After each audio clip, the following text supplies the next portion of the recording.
Hi everyone, this is Dr Raquel Butler from Integrated Veterinary Therapeutics. And Sophie Vandenberg from Equine Postulate. And we welcome you to the Equine Functional Posture Podcast, your ultimate source for insights into the influence of functional posture on biomechanics, health, and overall well-being of horses. Whether you're a seasoned equestrian, an equine professional, or simply a horse enthusiast, this podcast is designed to help you understand the critical aspects of functional posture. Tune in each week as we discuss practical tips, delve into expert interviews, and explore the latest research in the impact of functional posture on equine anatomy, physiology, movement, and more. Let's create a world where we empower our horses to be in a mental, emotional, and physical balance. Welcome everyone to this episode discussing recognizing core strength, which is super valuable episode. How are you going today, Sophie? Hi, Raquel. Going really well. This is going to be part one of a two-part episode. Today we're going to talk about recognizing core strength and health. Would you start us off by telling the listeners what is the core? Yeah, so the core, just as a general kind of overview, so not going into all of the specific muscles, but it involves the abdominal muscles, the spinal stabilizers, and ventral spinal support. And so it's not just, people historically have thought of the core as just the abdominals, and then other people kind of focus on the multifidi. And so it's the group of muscles that are supporting the ability for the horse to utilize and lift like through the thoracic sling. So they need to have strength in the core to allow that lift to happen, let alone the mobility and function through the thoracic sling.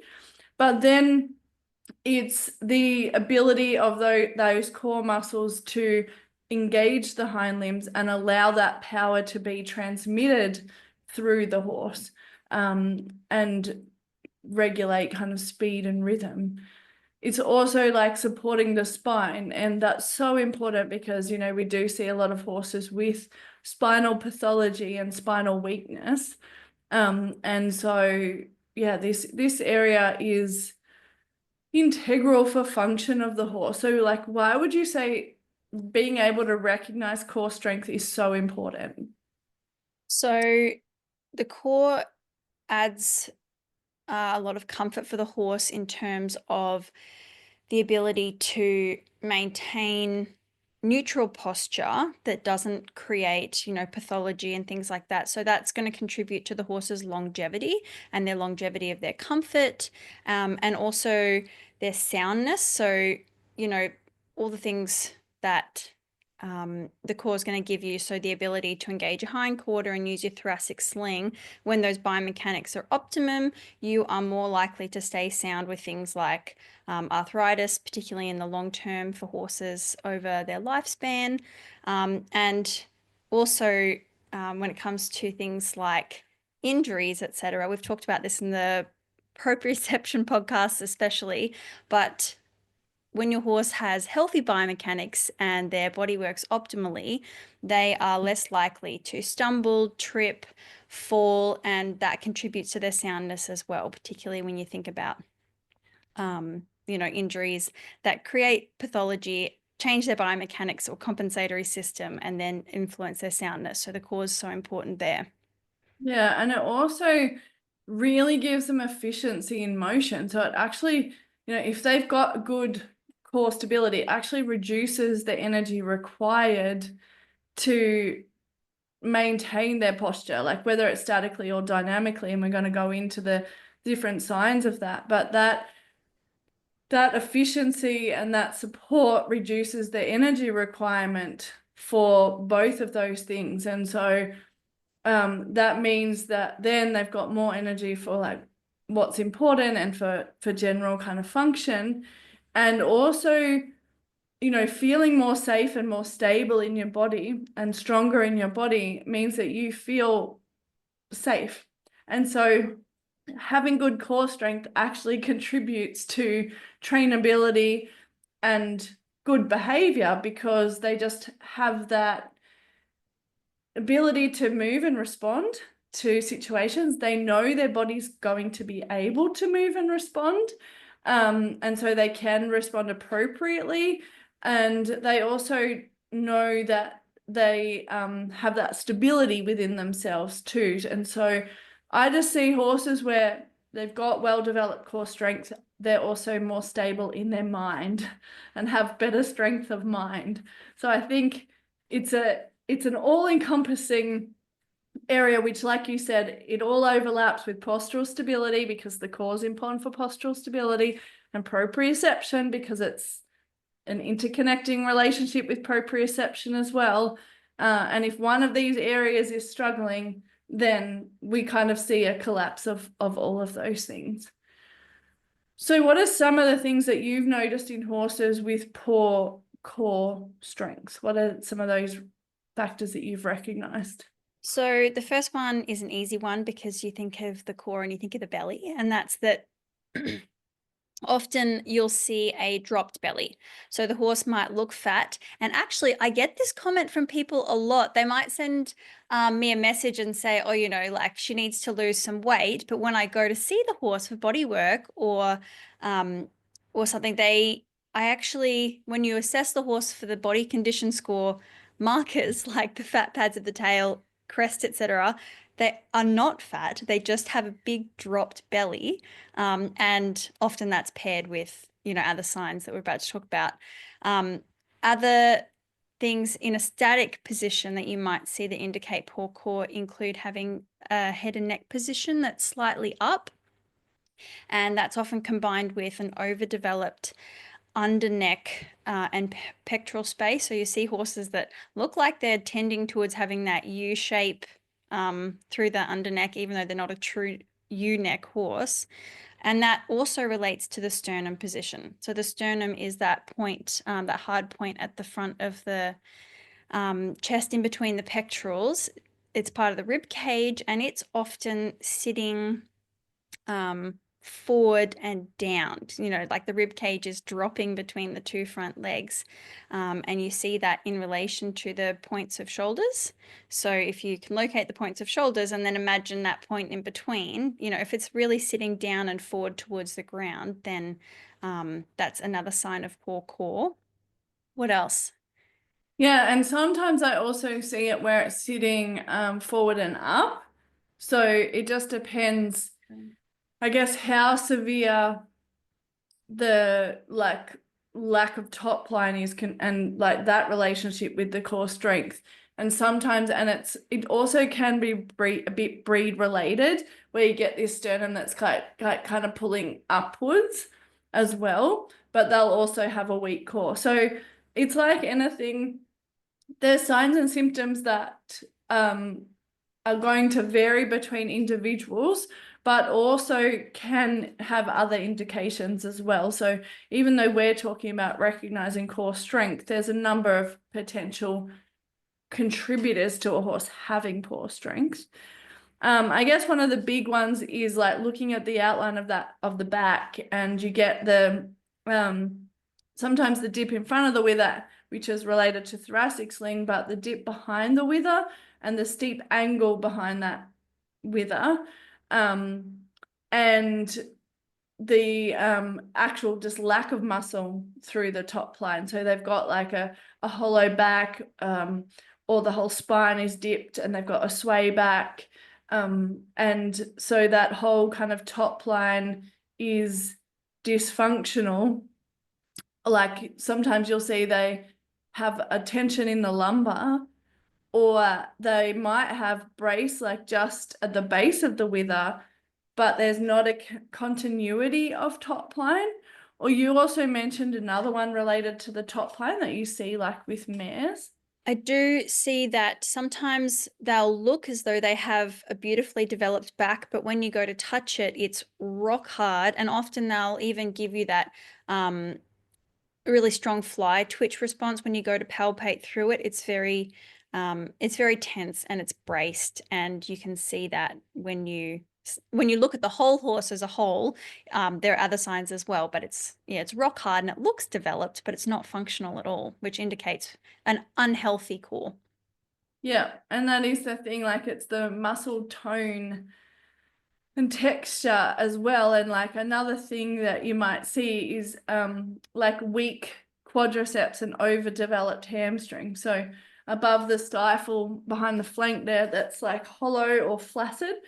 And then the hamstrings are like pronounced. And so there's an imbalance happening between those muscle groups. And if the horse was actually utilizing their core, those quadriceps would be working in an appropriate manner. So they'd be like well developed. So that's another kind of indication. And then if we take that over into motion, what are some of the things that correlate with the motion of the horse? So one thing that is very obvious is that they'll often push or have impulsion behind the strongest point while the foot is on the ground. So it might look like, their pushing motion comes from the point where the foot is underneath the hip and behind, like their legs trail out behind them, and they don't have that beautiful engagement where the leg comes underneath and it's strong on the ground under the flank space, between earlier in the stance phase. They might also hold their head and neck low or high or be very inconsistent. So you see that sometimes, when they're trotting, they'll like try and drop it down and then it comes up and it changes.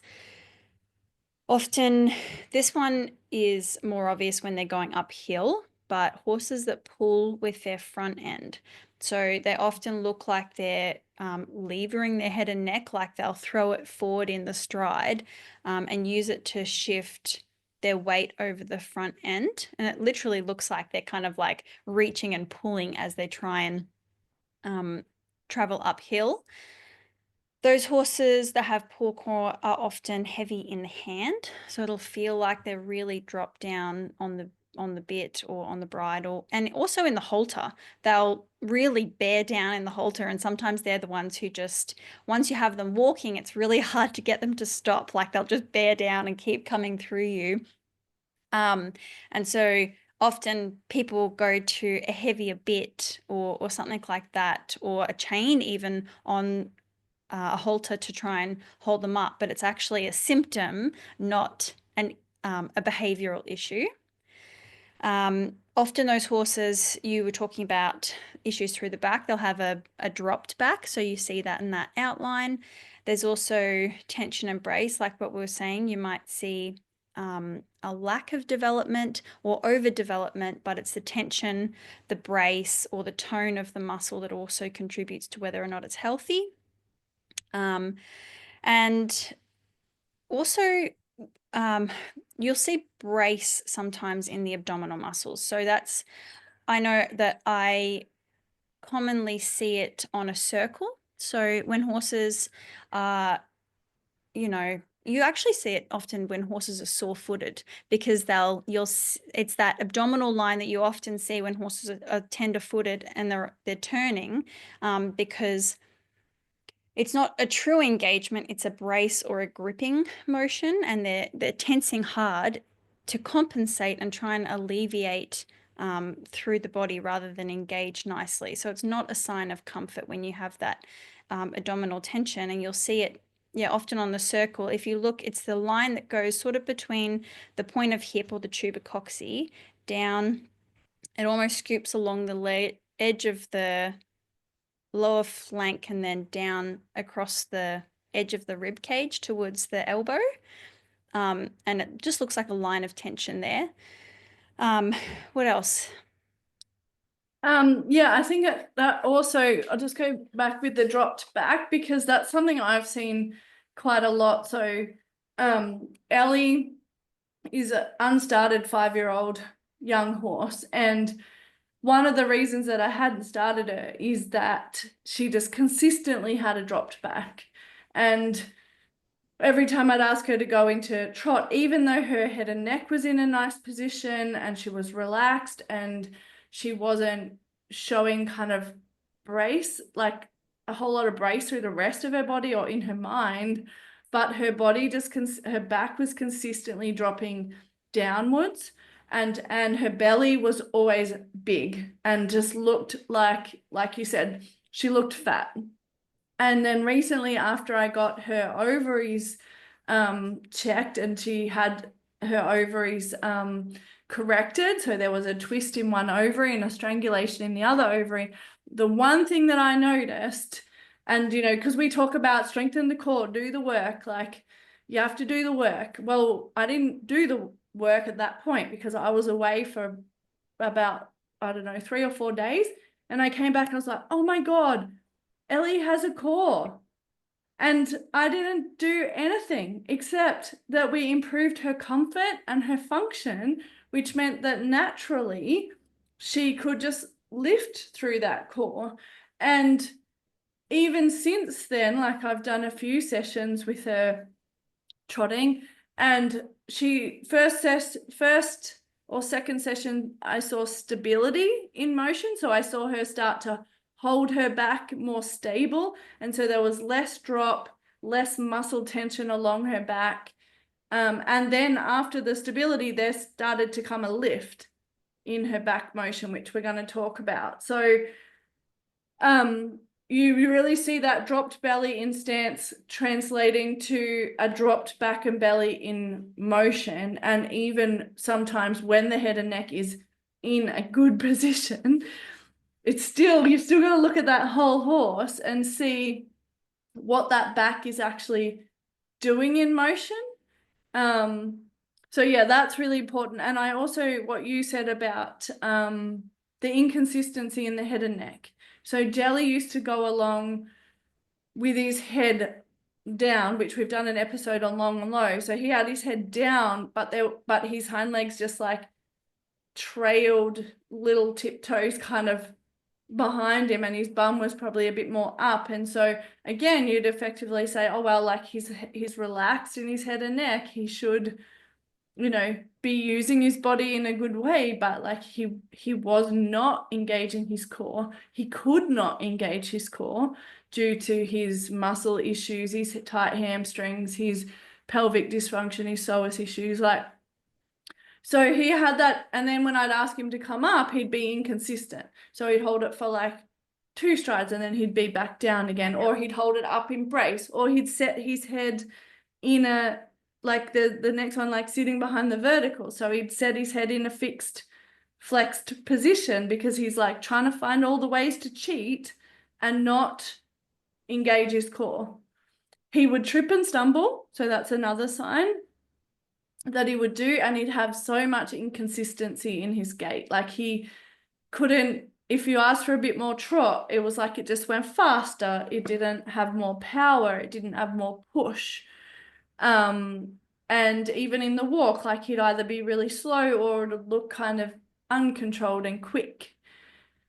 And then with the transitions, which has been quite a struggle for him, they would be wobbly and unstable, and they'd feel like he fell into them, and he'd also feel like he had to kind of throw himself up into them. And I think that's a big thing. Like if you're kind of testing your horse's core strength, looking both on the ground or ridden, like how do they cope with the transition? Like, do you have to hold them into the transition?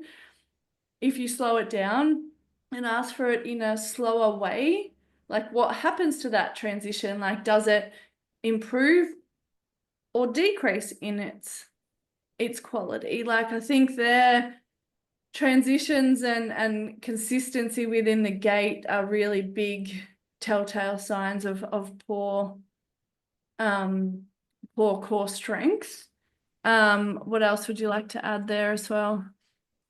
Actually, I was just in what you were saying about the transitions, I was watching some videos of Manolo Mendez's the other day in some young horses that were starting, and one of the things that he was talking about was as going into the trot transition, the stability of the back and the motion in the transition steps themselves. Like when you ask, does your horse have a positive engagement into impulsion, like while the leg is underneath them, can they immediately like engage the core?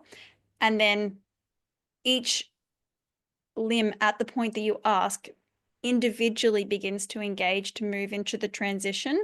Or does it become like one leg is, I can only work in an optimum position. So it's kind of like it becomes a lurch. You see a lurch and then you see like some kind of engagement and they push out behind, like the hind limb steps as you go into the transition. And naturally the head and neck and front end position was so smooth. It was just like a slight nose out motion into the transition. It was really beautiful. But he did point out with the young horses, it's kind of like a up down motion in the back, because it just was lacking stability. It wasn't ugly or terrible or pathology, had like looked uncomfortable, but it was just like almost a wobble through their back and belly as they moved into it. So that was great to see. The other thing that we hadn't touched on was sitting behind the vertical.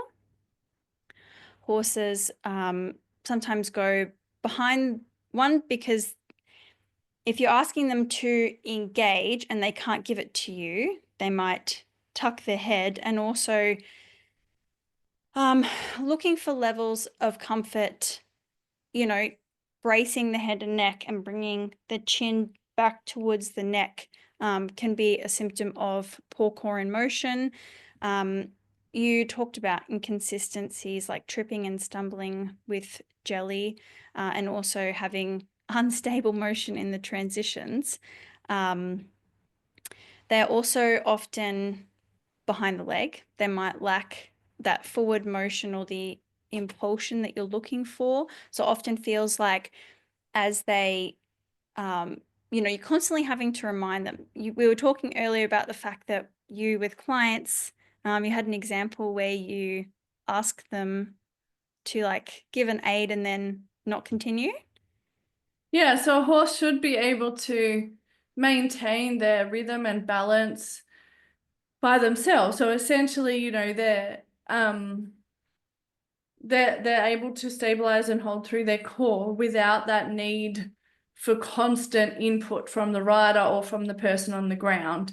So if you're constantly having to ask your horse to stay straight, if you're constantly having to ask them to stay in balance, if they always fall in or out on a turn, if they struggle with lateral motion, or if you're just constantly having to like push them to keep them forward, then there's usually, they're not able to function through that core properly.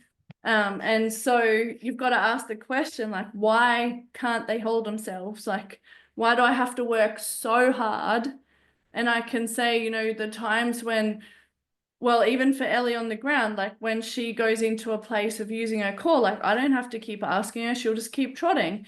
At the moment, she gets tired, so she'll come back after maybe a quarter of a circle because she doesn't have the strength to maintain it. But it's like she finds a better posture and then she's like, oh, that's really hard.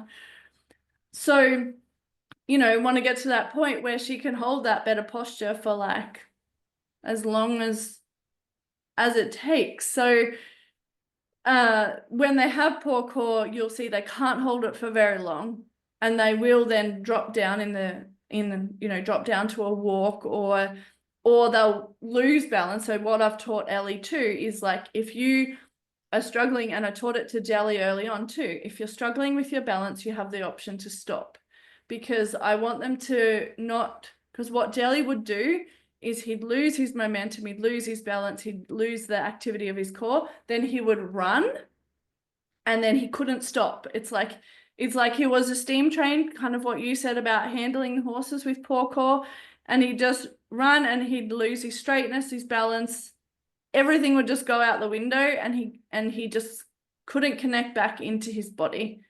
And so that was like, yeah, it's just such a good example of poor core. And I've seen it happen with Ellie, and I saw it happen with Patch, and like I've seen it happen with so many horses. So, and that translates into the ridden aspect as well. So, when you've seen horses that are ridden with poor core, what's like a standout thing that you've noticed? Often that they struggle to go straight. They don't have the best balance. In their turns, they often will fall out in the shoulder, or they turn out with the hind legs. They often don't have a lot of stability in the hind legs. Like they twist and turn. The inside hind comes, like it'll come really far underneath, or it won't come underneath. There's lots of different, it just doesn't come underneath nicely and stay on a straight bend where the back legs are following the front legs, because they just don't have the stability or the endurance through the core to make that happen. Often after riding, there's also a saddle imprint. Often, if you aren't engaging, this is also saddle fit as well, but if you aren't engaging through the back and using the muscles well, you'll often see like that space just because you almost see it when they're not after they've just been ridden. It looks like there's a shape of a saddle imprint on their back even later. Like that space just isn't getting engagement and blood flow. It's not getting muscle development because it's not engaging in that space where there's any level of compression coming down on it either. So you see that, it looks like you've got a saddle imprint on both sides of the spine. And that relates to everything that you're talking about, the lack of health through the back. You just don't get a congruent or consistent looking top line all the way from the wither pocket back to the lumbar. Really. Yeah. And then you'll see that tension in the lumbar area because they're kind of trying to stabilize through the lumbar instead of stabilizing with their core. And I saw that, even in the top level Olympic horses, there was a lot of horses competing that had poor core strength. Like their head and neck was in a set position. You could see them using it a lot in the motions, especially in things like piaffe and passage and transitions. And so just because your horse is working at a certain level doesn't always mean that they're actually engaging the core muscles correctly. And they can rely on the rider a lot to help them and hold them and push them, rather than utilizing and it takes a lot longer to strengthen the horse's core to a point where they're able to hold it than it does to kind of push them through the motions or up in the maneuvers. Like you can get a horse doing the maneuvers, the fancy stuff, without actually utilizing the core in a correct manner. And as much as I thought, there were horses that were utilizing their core better, there were still a lot of horses at the high levels that aren't using their core. And I think a lot of the time it's fatigue because they've been asked to do exercises beyond their core strength and stability. So they've had to figure out a way to execute those movements without using the correct efficiency and effectiveness of their muscles. Definitely.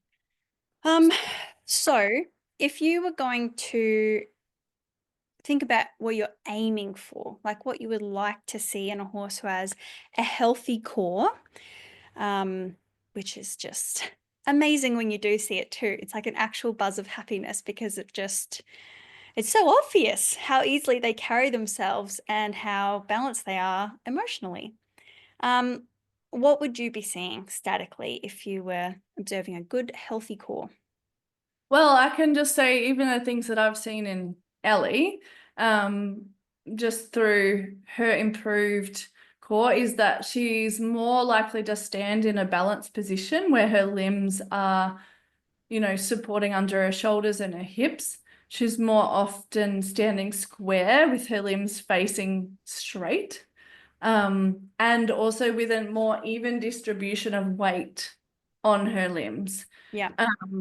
So like it's less likely that, she'd stand with one hind limb forward or look like that she's camped under or anything like that. Like the limbs just look balanced. They'll also graze just more evenly or more square.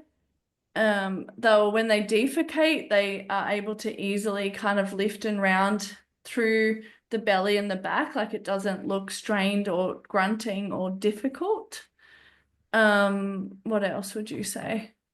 So you might just observe a neutral head and neck when they're standing in the paddock. So that's usually having the eye at about the level of the hip joint itself, not the point of hip, but the hip joint. And so that's just a nice indicator that their neutral is quite even. Not required to, have the head really low or really high. Having appropriate muscle balance is really crux. I think it's something that just shows that the groups of muscles are able to engage appropriately for the job they're doing. And like during this phase of the stage, the muscle engages well, and it plays a role in, impulsion or really anything that they're doing. Like particularly one really strong example is hamstrings, quads, glutes. So that's like top of the rump, back of the back leg, and then the area between, the hollow that's often above the stifle. Or sometimes it's really bulgy actually as well when it's defunctional. But when you have a really beautiful balance between those three muscles, it means that the horse's back leg engages, travels forward, lands on the ground, and has a strong connection to the ground, moves backward, underneath them, and then they can lift it up and bring it forward functionally. And so seeing that balance between the three is a good indicator that your core is functioning well enough that all of those muscles can engage and do their job well. And you see that in the shoulder and the neck as well. You have like a nice balance of like the muscle doesn't look lumpy or stringy through the neck, and it carries into the shoulder nicely without the front of the shoulder being like really big. The rhomboid and serratus, the two muscles that go into the neck from the shoulder. But when they have a nice balance, it means that that thoracic sling supported by the core is functioning optimally, and they don't have to over or underdevelop in muscle groups. What are other things that you see, when I think the pelvic function, the pelvis has a nice supported kind of function. So coming into that lower back area, you've got a well-developed top line, a softness in the lumbar, and the belly has that lifted appearance. And so statically, they just look like the whole body belongs together, and there's a flow through there, and it doesn't look like they're hanging off their bones.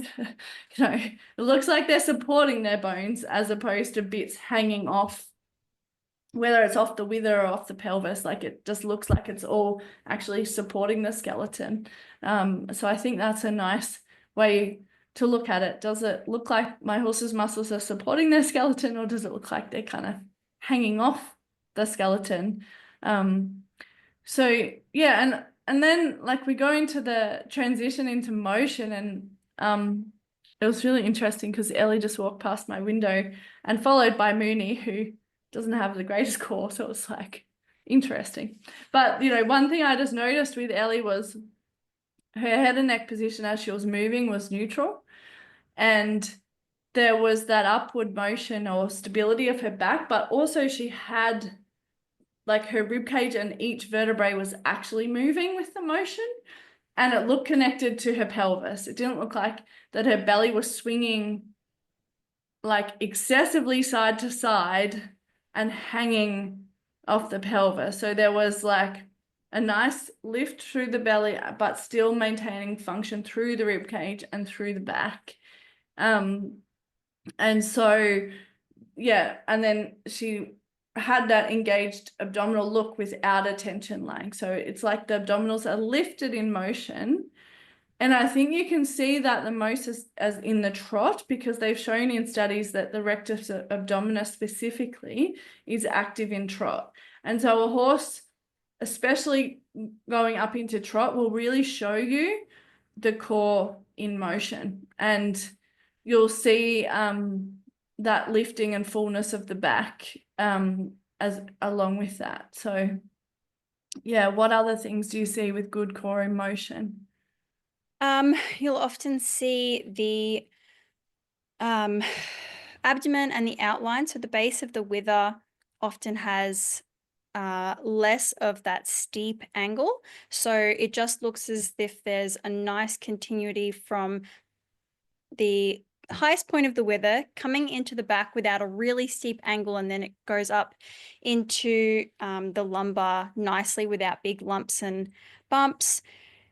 Having engaged abdominals without the tension line that we're talking about that runs along the side of the belly, there is good control and push through all of the limbs. So you're not dragging with the fronts or out behind with the back legs. There's straightness for the horse. They can engage, and travel in a straight line. And also that there's changeability and maintenance within the gait. Like everything you're talking about, how both Ellie and Jelly have had times when fatigue comes through when they're actually engaging with the core, the maintenance, it takes a long time to develop that core strength. So when you can maintain it and have that changeability and the smoothness of the transitions are, consistent, that's a really good indicator that you have a healthy, good core, and that it probably has some endurance as well, not just that it's available, for short periods of time. That they're able to control the limbs on a bend, that they follow the front legs, that they don't twist too much, or that they don't spit out with the front shoulder and fall out. They generally just have an ability to hold themselves, which is true self-carriage. You don't have to constantly remind them to hold themselves up. And when you were saying, when you let the reins go, they don't immediately fall apart. So it is true self-carriage. If you couldn't let the reins go, or you couldn't continue holding them to go forward and lift with your legs or your seat, then you probably don't have the level of self-carriage that you would like to have. Yeah, and that it feels effortless in that moment. Like, I've had moments with Jelly, and it is moments because it takes a lot of alignment for, especially, with Jelly's muscle condition. But, I've had moments, and we've got to be really careful as riders that we don't block the horse's ability to utilize their core, because to do that, they have to be able, and this is where saddle fit is so difficult, because a horse who's truly using their core will have a lot of lift through their back. And so if we're blocking it with our pelvis, or the way that the saddle is fitting or working, then it makes it very difficult for them, let alone they're also dealing with our weight and our balance. So in the moments that I've felt what I would call true core engagement, it is absolutely effortless for me as a rider. If anything, I have to get out of the way, because it's like I have to make space for his back to come up and his hind limbs to come under and his front to lift. So I have to make sure I'm not pulling on the reins, that I'm not blocking with my pelvis.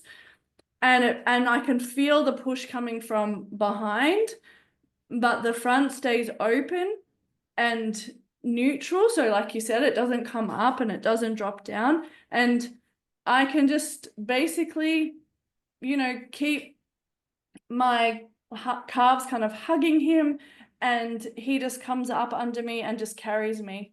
And in those moments, he feels strong, supple, relaxed, happy, like his little ears will be pricked, and he's just in the flow, in the rhythm.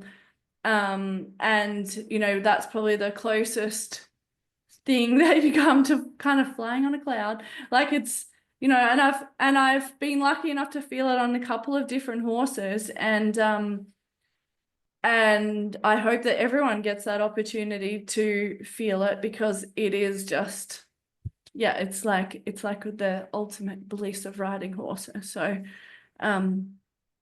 it's pretty cool when they're actually using their core. But A horse that's truly using their core, especially as they're just strengthening, they're not going to be able to maintain it for very long. And it's also giving them a big reward for that so that their brain can start going, ah, that's what we're aiming for. Because if I Yeah. keep pushing in that moment, then by the time I got round to the other side of the arena or wherever I'm riding, I've lost it. And then if I stop over there, the brain hasn't, the neural pathways haven't definitely like recognized that pattern of motion. So we really want to reward when the horse starts to feel true core engagement so that we can really support the development of those neural pathways as well as like the horse's awareness of what that feels like.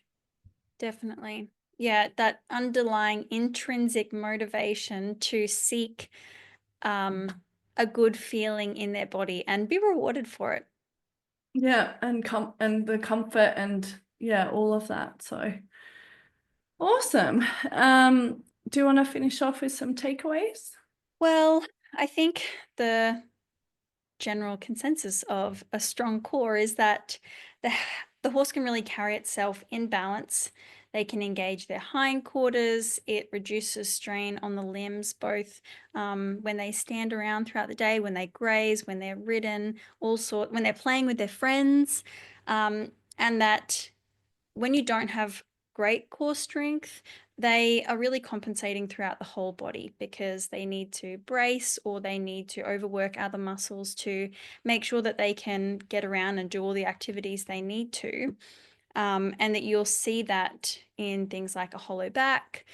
They are often stiff, they lack flexibility or the ability to, really extend through the body and then compress. And they're much more susceptible to injury, both because of the way that the body is totally connected. They're, like you were talking, the proprioceptive system. They might not be as able to gallop around, hit the end of the paddock and balance their body with small adjustments that stop them from slipping or bumping into their friends. And those things in themselves prevent injuries. And the soundness that they gain from optimal biomechanics then carries them through for even more soundness and longevity and comfort and well-being. So your ability to observe your horse's core and learn about how to engage it and then condition it based on their responses and how their body engages and looks is one of the best ways that you can gift them with, better biomechanics and improve your riding and performance as well overall.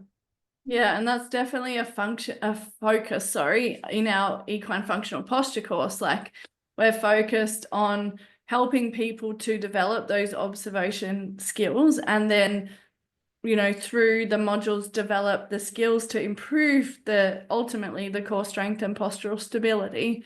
And it will really reduce the strain on the lower limbs. Like you end up with a lot of horses with hock issues, fetlock issues, suspensory strain. They're probably three of the most common performance issues. And I would say massive reason for that is lack of core strength.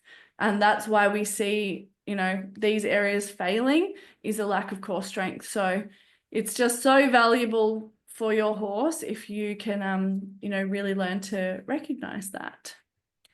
So thank you for joining myself, Dr. Raquel Butler and Sophie Vandenberg in today's podcast. Enjoy your horse time. Please subscribe to the Equine Functional Posture podcast so you don't miss our weekly episodes, and give us a 5-star rating so we can continue to share more valuable insights. And we will see you in the next exciting episode.